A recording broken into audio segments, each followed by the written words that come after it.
Dear students, in this lecture we have to discuss about the estimation of the error. In previous lecture, you know types of errors. In our measurement there may be different types of errors. जब हम किसी भी quantity को measure करते हैं तो हमारे measurement पे बहुत टाइप्स के अलग अलग टाइप्स के एरर आ सकते हैं और उस एरर को हम एस्टिमेट कैसे करेंगे.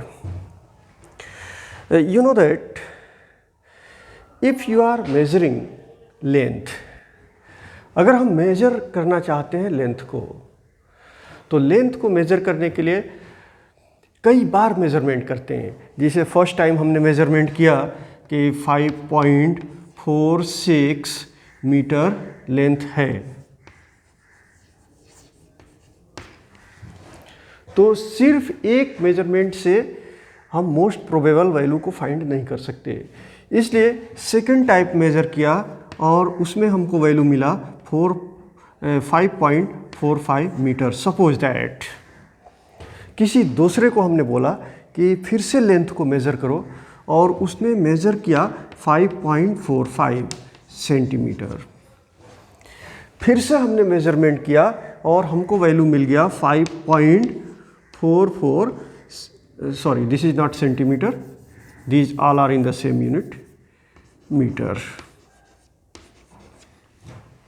तो how you can say which measurement is most probable value, मतलब वह मेजरमेंट जिसको हम कंसिडर करेंगे वह मेजरमेंट कौन सा है. तो इसके लिए most probable value find out करने के लिए हम क्या करते हैं कि सबका मीन निकालते हैं. तो यहाँ पे हम suppose that this length is L1, this length is L2, this length is L3, this length is L4. हमको मेज़र करना है लेंथ कितना होगा, व्हाट इज द लेंथ. तो इन सभी मेजर्ड वैल्यूज़ का मीन निकालेंगे, मतलब एवरेज निकालेंगे. तो therefore that average will be L1 plus L2 plus L3 plus L4 because there are 4 measurements here. 4 बार हमने मेजरमेंट किया है, इसलिए हमको 4 वैल्यूज़ मिले हुए हैं, 4 वैल्यूज़ हियर. तो जितने वैल्यूज़ हैं उतने से डिवाइड कर देंगे. तो therefore most probable value will be L1 plus L2 plus L3 plus L4 divided by 4. मतलब इन चारों को हम ऐड करेंगे, चारों को ऐड करेंगे और 4 से डिवाइड कर लेंगे. इसी तरह से कोई मेजरमेंट हमने किया 1.5 सेंटीमीटर मिला, दूसरा मेजरमेंट किया 1.4 सेंटीमीटर मिला. तो मोस्ट प्रोबेबल वैल्यू क्या होगा, इसके लिए हम दोनों का मीन निकालेंगे. मतलब 1.5 centimetre plus 1.4 centimetre divided by 2, और जो आएगा वो मोस्ट प्रोबेबल वैल्यू होगा. तो इस तरह से हम किसी भी एक्सपेरिमेंट में जो क्वांटिटी मेज़र करते हैं तो आपको मालूम होगा कि हम सिर्फ एक मेजरमेंट पे डिपेंड नहीं रहते हैं. ऐसा क्यों करते हैं, अगर सिर्फ हम एक ही मेजरमेंट पे डिपेंड करते हैं तो बाय द वे अगर उसमें कोई एरर आया तो वह एरर रिजल्ट में जाएगा. जबकि अगर हम मेजरमेंट कई बार करते हैं तो अगर कोई एरर आया तो पहली मर्तबा कुछ ज़्यादा हमने मेज़र कर लिया, by the way second time हमने उससे कम मेज़र किया बाय एनी मिस्टेक और एरर, थर्ड टाइम. तो इस तरह से जब सबका हम मीन निकालते हैं तो वह वैल्यू ट्रू वैल्यू के ज़्यादा क्लोजर होता है. तो now here suppose that the readings recorded rapidly for physical quantity. हम कोई एक्सपेरिमेंट परफॉर्म कर रहे हैं और उसमें हमने जो मेजर्ड वैल्यू मतलब रीडिंग जो हमने फाइंड आउट किया है वो रीडिंग्स हैं A1, A2, A3, A4. इस तरह से बहुत सारे रीडिंग्स हमने निकाला. nth रीडिंग है AN. Suppose that you are doing a experiment और हम किसी फिजिकल क्वांटिटी को मेज़र कर रहे हैं. हमने मेजरमेंट जो लिया n टाइम्स मेजर किया। पहला रीडिंग हमारा आया A1, सेकेंड टाइम जो हमने मेजर्ड वैल्यू लिया वो आया A2, थर्ड टाइम आया A3, A4, इस तरह से कुल nth ऑब्जर्वेशन लिया, दैट इज An। तो therefore we find the arithmetic mean of all these measured values. जितने मेजर्ड वैल्यू हमने फाइंड आउट किया है उन सब का अर्थमेटिक मीन फाइंड करेंगे। तो देयरफॉर अरिथमेटिक मीन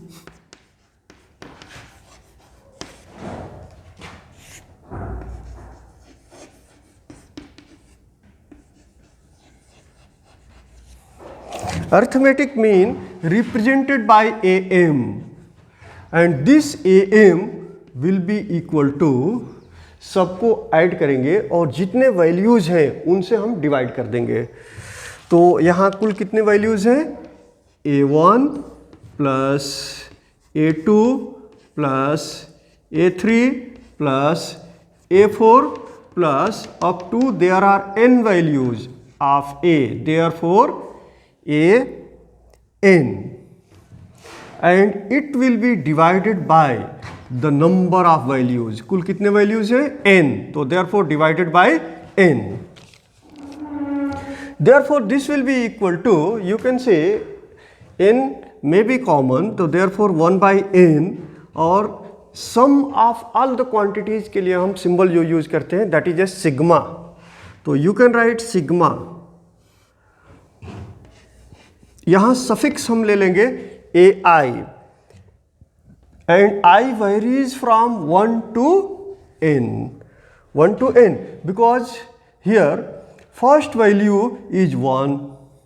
तो i की वैल्यू कहां से वेरी करती है? 1 से लेके n तक, मतलब i 1 होगा, 2 भी होगा, 3 भी होगा, 4 होगा, 5 होगा, 6 होगा, 7, 8, 9, 10, and in this way last value is n। तो इन सबको हम ऐड करेंगे तो you will get this means sigma. Sigma का मतलब प्लस, सबके बीच प्लस आएगा। तो 1 बाई n कॉमन ले लिया, तो फर्स्ट वैल्यू कितना हुआ? A1 plus, because this is A sigma. Second value क्या होगा? 2 होगा, देयरफॉर A2। थर्ड वैल्यू क्या होगा? 3, तो therefore plus A3 plus A4 plus up to An। तो this is a method of representation of sum of quantities by using the sigma sign।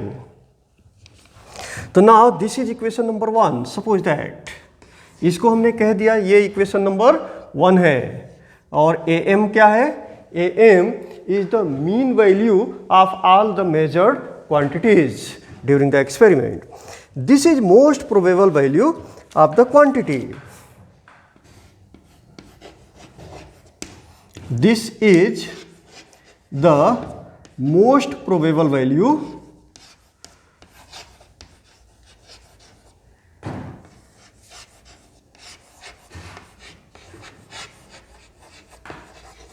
of the quantity।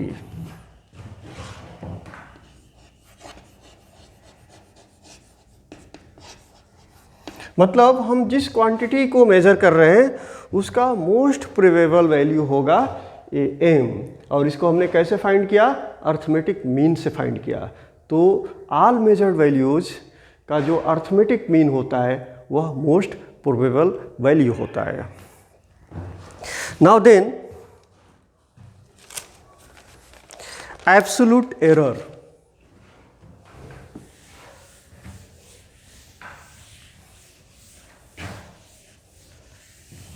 तो हमारा पहला equation आ गया यहाँ पे am के लिए, और am हो गया 1 by n sigma ai varies from 1 to n। Equation number 1 ले लिया हमने।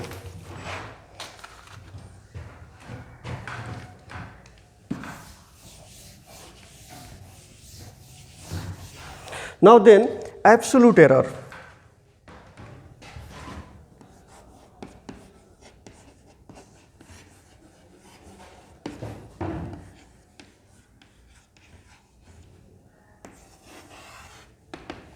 What is the absolute error in the measurement?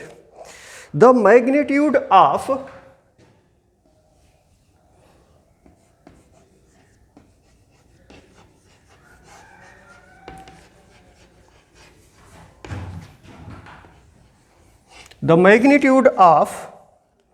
the difference between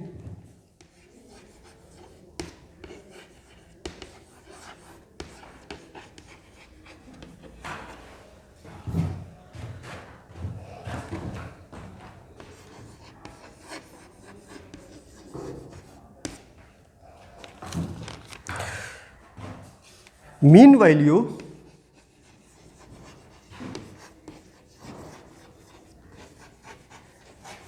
and each individual value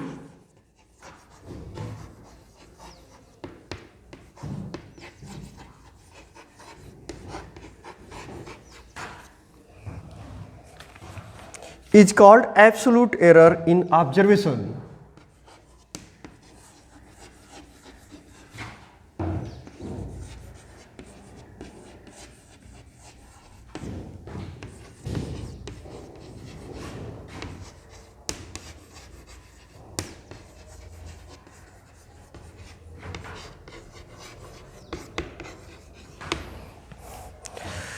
Now it is clear that, look here, what is the absolute error? The magnitude of the difference between the mean value and each individual value is called absolute error. Here you have made different observations and observed values are A1, A2, A3 up to AN. तो हमने पहला जो observation लिया A1 है, second observation is A2, third observed value is A3. In this way you have taken n number of observations, that is AN. तो first observation में absolute error क्या होगा? तो difference between the observed value of the quantity and the mean value observed bye arithmetic mean method is called absolute error. मतलब first observed value A1 है और mean value of the observation कितना है? AM है. तो A1 और AM के बीच का जो डिफरेंस होगा वह मीन एरर होगा फर्स्ट ऑब्जर्वेशन में. इसी तरह से सेकंड ऑब्जर्वेशन A2 के लिए मीन एरर क्या होगा? For A2 mean error will be the difference between AM and A2. A3 के लिए एब्सोल्यूट एरर क्या होगा? For absolute error in A3 the difference between AM and A3 will be the absolute error for A3. AN के लिए absolute error क्या होगा? For AN the absolute error will be the difference between AM and AN. So in this way you can write here for different observations we have taken n observations. So therefore for A1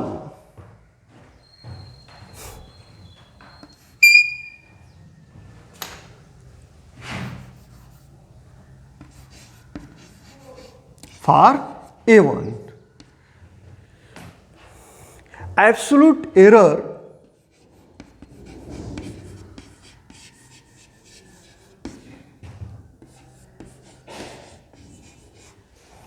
A1 के लिए जो absolute error होगा उसके लिए हम symbol देंगे delta A1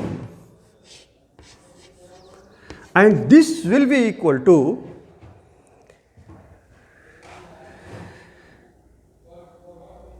AM minus A1. तो difference sign के लिए हम AM माइनस A1 अगर देते हैं तो in case if AM is smaller and A1 is greater then sign will be negative, but here you have taken only positive sign because we are taking only difference. So therefore here the sign will be for magnitude. मतलब हम सिर्फ और सिर्फ magnitude को consider करेंगे. For A2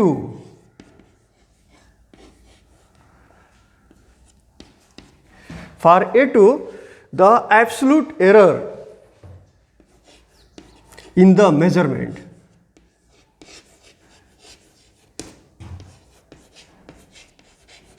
first observation के लिए absolute error हमने लिया डेल्टा A1 और सेकेंड ऑब्जर्वेशन के लिए एब्सोल्यूट एरर लेंगे delta A2 and this is also the difference between the observed value and mean value of all observations. तो therefore this will be equal to magnitude of AM minus A2. Why magnitude of AM minus A2? Because we are considering only the magnitude, not हम यहाँ minus नहीं कर रहे हैं। Minus करके अगर value find out करेंगे, if AM is less than A2, therefore the sign will be negative, but here we are considering only the positive sign, therefore must here use the sign of magnitude. This is called difference between the AM and A2। इसी तरह से third observation जो हमने लिया है वह लिया है A3। तो therefore what is the absolute error?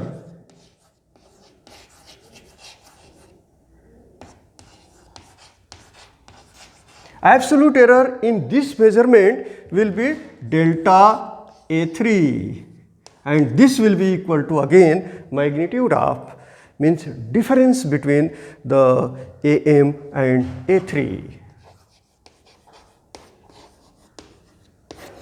In this way you have taken many observations up to n, but here it is not possible to write for everyone.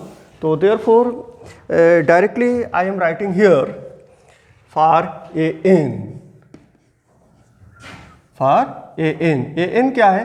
nth observation है। कौन सा ऑब्जर्वेशन है? nth observation. तो therefore absolute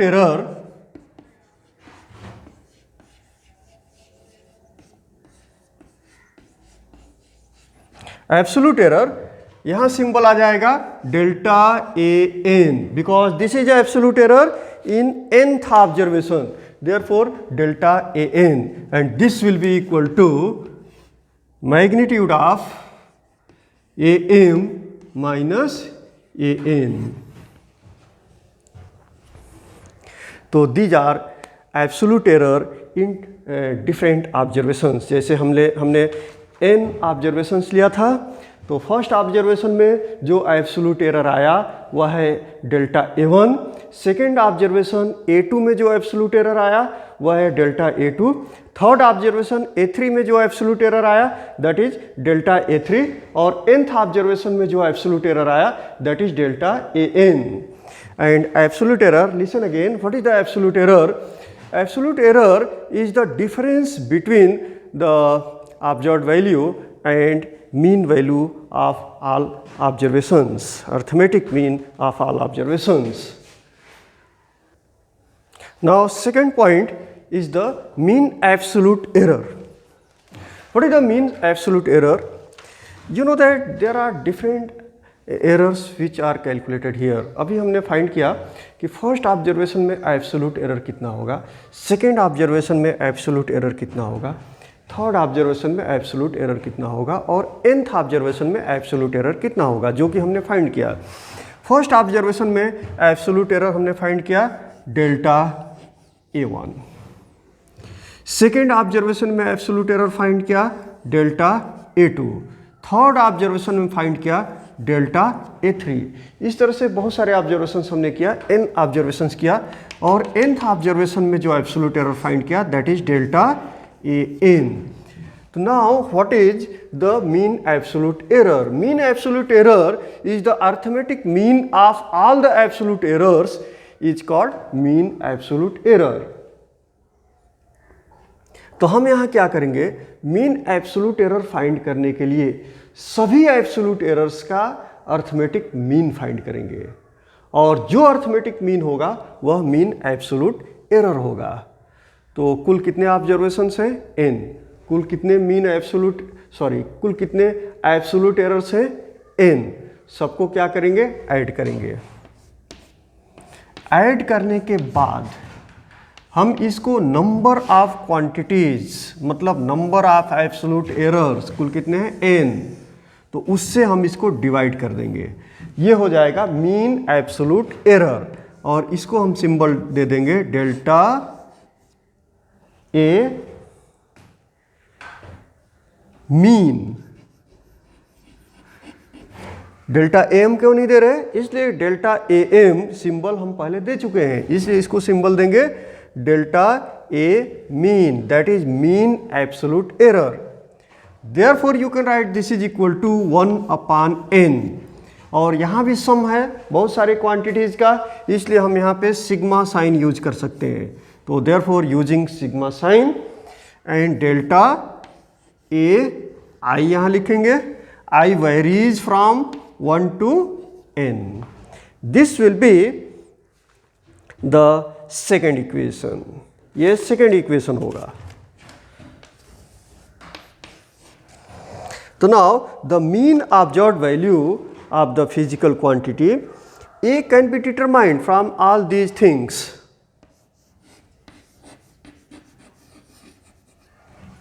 This is delta A mean.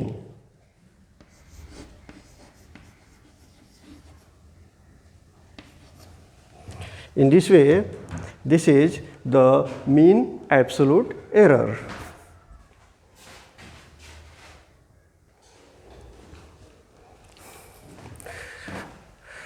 Now it means the measured value of the physical quantity. हमने यहाँ A का measurement किया है, तो measured value of the physical quantity A is equal to, A का हमने mean find किया है, तो this will B A mean and plus minus delta A mean. A mean क्या है? From that equation A mean is the arithmetic mean of all observed values of the quantity. And what is delta A mean? Delta A mean is the mean absolute error in the measured quantities. So this quantity may be either positive or negative, and this quantity is the mean value of that observation, that is always positive. So therefore the most probable value of this quantity which is to be measured here, that is A, is either A mean plus delta A mean, or it may be A mean minus delta A mean. So its value may be either A mean plus delta A mean, and if the sign is taken positive here, so therefore it will be vary, means the value will be between these two values. मतलब जिस quantity को हम major किए, एक quantity जो major किया, उसकी value in दोनों के बीच होगी। Means actual value of A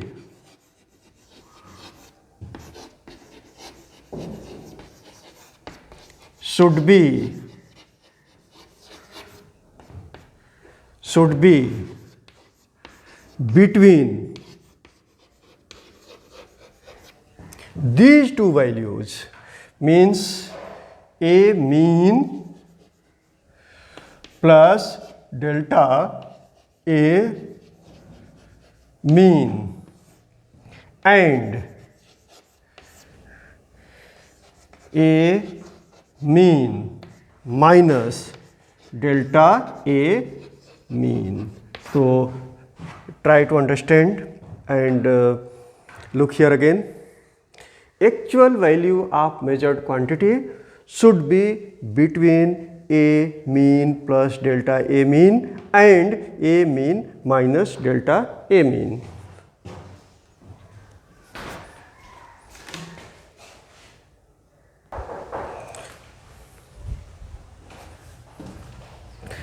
Now relative error. What is the relative error? The ratio of mean absolute error to its arithmetic mean is called relative error. So therefore you can write relative error is equal to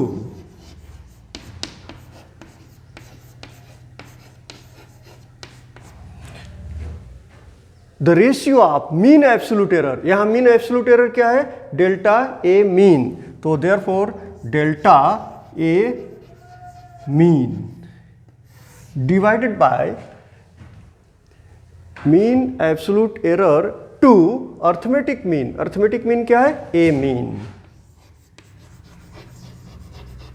तो now this is the relative error. तो relative error क्या होता है? Absolute error और arithmetic mean का जो ratio होता है उसी को हम रिलेटिव एरर कहते हैं. और एब्सोल्यूट एरर और अर्थमेटिक मीन का रेशियो क्या बनेगा?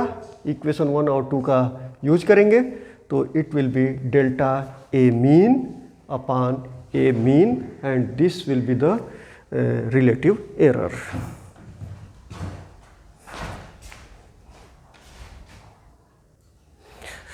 Now percentage error. When the relative error is represented by the percentage, then it is called percentage error. When relative error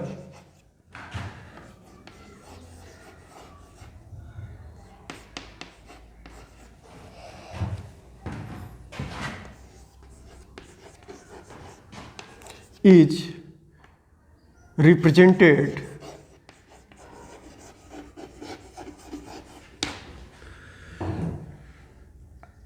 as percentage,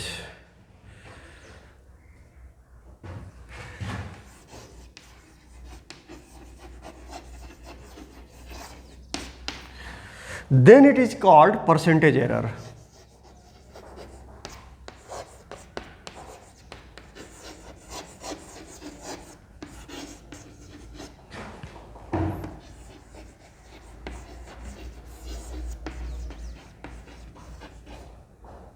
तो परसेंटेज एरर क्या होगा? Therefore you can right here percentage error is equal to when the relative error is represented by the percentage. And what is the relative error? Relative error is delta A mean. Delta A mean divided by A mean. अब इसको हम percentage में represent कर देंगे तो इसके लिए हम 100 से मल्टीप्लाई कर देंगे. तो now this is equation number 4 and this is the percentage error in our measurement. तो इस तरह से हमने 4 इक्वेशंस यहाँ पे ड्रा किया है. पहला इक्वेशन है मीन वैल्यू ऑफ ऑब्जर्वेशन का, मीन्स जो क्वांटिटी हम मेज़र करते हैं एक्सपेरिमेंट में, जो क्वांटिटी हम मेज़र कर रहे हैं उस क्वांटिटी का मीन वैल्यू रिप्रेजेंट करता है इक्वेशन नंबर 1, और हम उस इक्वेशन से मीन वैल्यू फाइंड कर सकते हैं. जैसे बहुत सारे ऑब्जर्वेशन आपने लिया है A1, A2, A3 up to AN, तो हम सबको ऐड करेंगे और जितनी क्वांटिटीज़ है उससे हम डिवाइड कर देंगे. जैसे मान लीजिए कि आपने 2 क्वांटिटी मेज़र किया, किसी क्वांटिटी के मेज़रमेंट के लिए 2 वैल्यू लिया. ए को आप मेज़र करना चाहते हैं, क्वांटिटी ए को आप मेज़र करना चाहते हैं, इसके 2 वैल्यूज़ आपने लिया, A1 लिया और A2 मेज़रमेंट के ज़रिए. तो इन दोनों को ऐड करके 2 से डिवाइड कर देंगे तो हमको मीन वैल्यू मिल जाएगा. सेकेंड फार्मूला क्या देता है? मीन एब्सोल्यूट एरर हम कैसे फाइंड करेंगे. और थर्ड इक्वेशन हमको क्या देता है? रिलेटिव एरर कैसे फाइंड करेंगे. तो this is the formula for the relative error. और फोर्थ इक्वेशन परसेंटेज एरर बताता है, मतलब रिलेटिव एरर को हम परसेंटेज में कन्वर्ट कर देंगे जिसको हम परसेंटेज एरर बोलेंगे.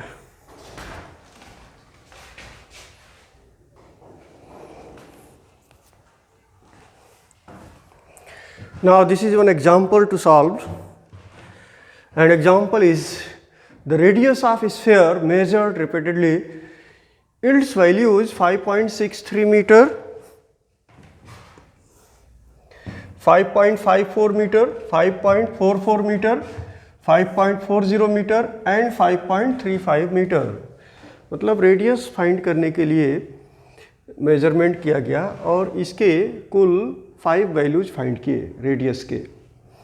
पहले मेजरमेंट से जो वैल्यू फाइंड किया वह है 5.63 मीटर, दूसरे मेजरमेंट से जो फाइंड किया वो 5.54 मीटर, और तीसरी बार जो मेज़र किया दैट इज़ 5.44 मीटर, और इस तरह से 5.40 एंड 5.35 मीटर ऑब्जर्व किया। हमें फाइंड क्या करना है? Determine the most probable value of radius. Most probable value of the radius means you have to find the arithmetic mean of all the observations.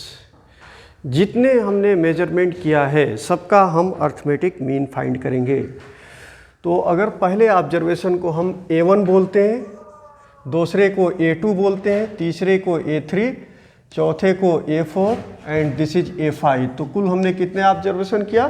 5 observations किया।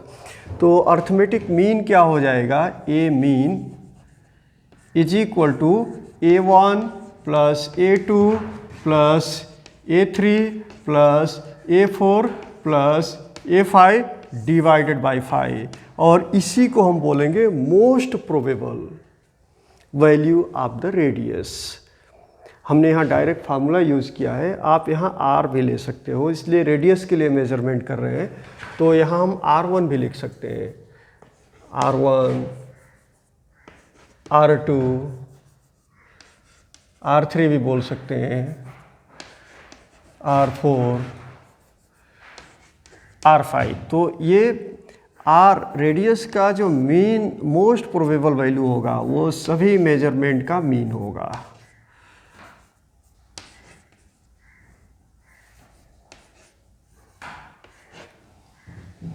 Right? So therefore you can write here most probable value of the radius.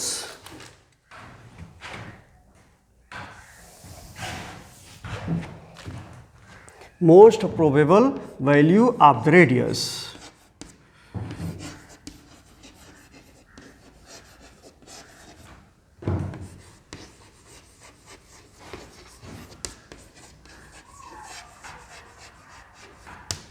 Is equal to सबका mean निकालेंगे, मतलब 5.63 plus 5.54 plus 5.44 plus 5.40 plus 5.35, और सब के सब कौन से यूनिट में मेज़र किए गए? सेंटीमीटर में। तो इनको हम डिवाइड कर देंगे, किससे डिवाइड करेंगे? नंबर ऑफ मेजरमेंट, और कुल कितने मेजरमेंट्स हैं? 5, तो डिवाइडेड बाय 5। तो therefore this will be equal to, जब इसको हम ऐड करेंगे तो ये होगा 27.36 इन सेंटीमीटर, और इसको हम 5 से डिवाइड कर देंगे। तो therefore it gives the value 5.472 in centimetre. तो therefore you can say this is the most probable value in the measurement, this is the most probable value of the radius.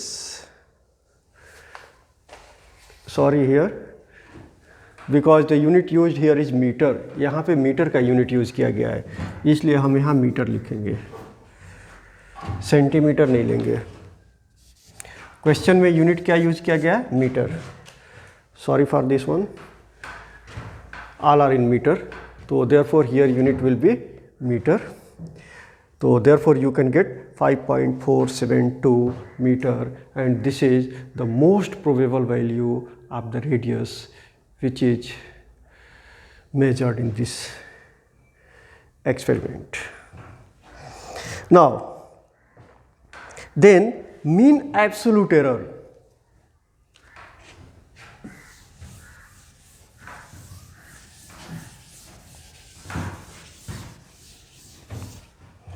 Mean absolute error.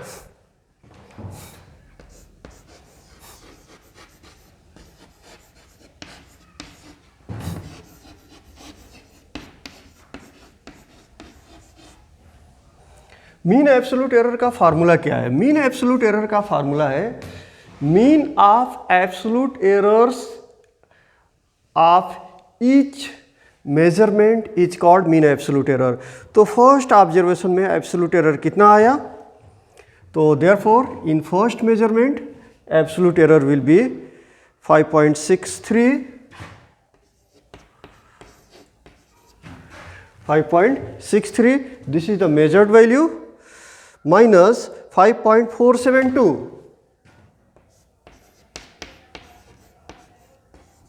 5.472 क्या है? 5.472 arithmetic mean है। तो arithmetic mean और measured value के बीच का जो difference है उसको absolute error in that measurement बोलेंगे। Plus absolute error in second measurement कितना होगा? Absolute error in second measurement will be 5.54, this is second measurement, minus arithmetic mean 5.472 plus absolute error in third observation, this is the third observation, तो therefore 5.44 minus 5.472, तो 1 2 3 का हमने कर लिया। Fourth observation में absolute error क्या होगा? Fourth observation है 5.40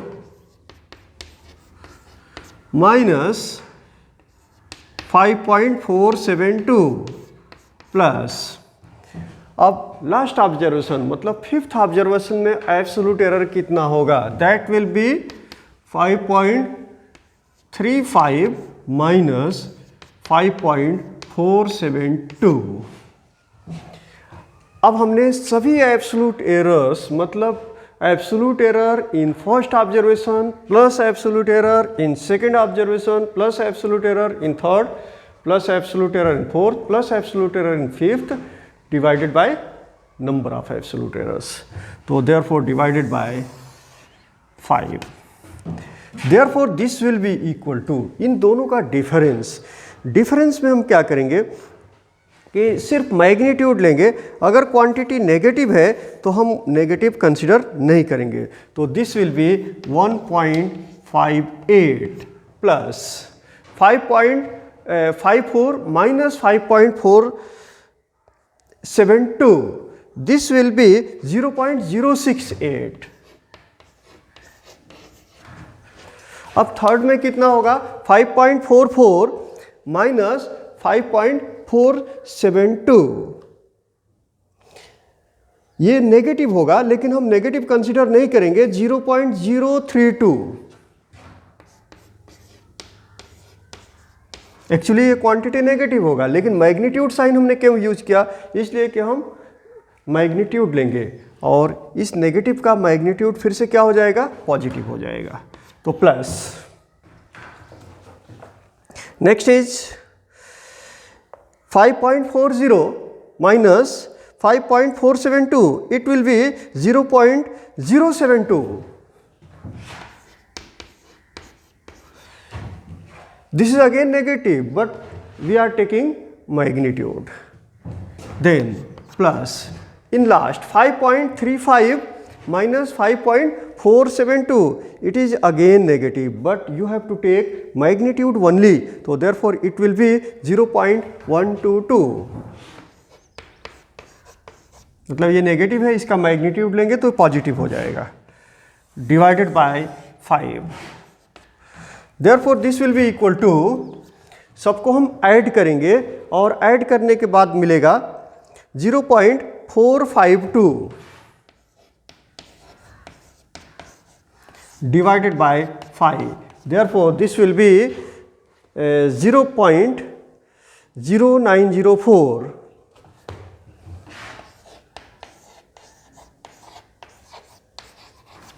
meter. So, this is the mean absolute error in the measurement, and mean absolute error in the measurement will be 0.0904 metre. Last question क्या है, हमको परसेंटेज एरर फाइंड आउट करना है. What is the percentage error in the measurement? You know that percentage error, the relative error represented by percentage is called percentage error.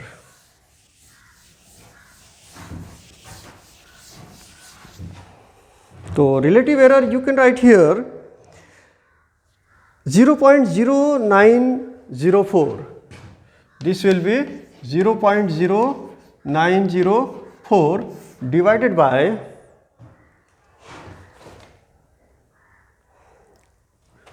5.472. मतलब mean जो find किया, relative error क्या होगा? Relative error होगा mean absolute error upon arithmetic mean. Mean absolute error upon arithmetic mean. This is relative error, and relative error in percentage is called percentage error. So therefore convert into the percentage by multiplying by 100. So it will be the percentage error. So therefore you can get here the percentage error will be 1.7%. This is 1.7%. और relative error कितना हो गया? Sorry, एक step मैंने skip कर दिया, relative error calculate नहीं किया. Listen here, relative error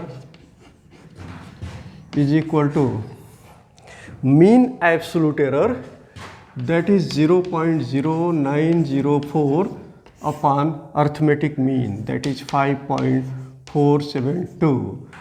It is called relative error, and by simplification you can get your answer 0.017. This will be 0.017. This is relative error, और उसको हम 100 से मल्टीप्लाई कर देंगे तो कन्वर्ट हो जाएगा परसेंटेज एरर में. तो परसेंटेज एरर आ गया 1.7%. इस तरह से हम एरर को एक्सपेरिमेंट में कैलकुलेट कर सकते हैं. And this is a very very important in the experiment, because every experiment having some errors, और एक्सपेरिमेंट करने के बाद भी एरर का कैलकुलेशन अगर हमें नहीं आता है तो हम एग्जैक्ट वैल्यू को फाइंड आउट नहीं कर सकते हैं. तो इसलिए एरर का कैलकुलेशन बहुत ही इम्पॉर्टेंट है, और जो भी एरर एक्सपेरिमेंट में आया उसको हम कैलकुलेट करके एक्चुअल वैल्यू के क्लोज तक जा सकते हैं. तो now the next content of this topic will be in the next lecture. Thank you.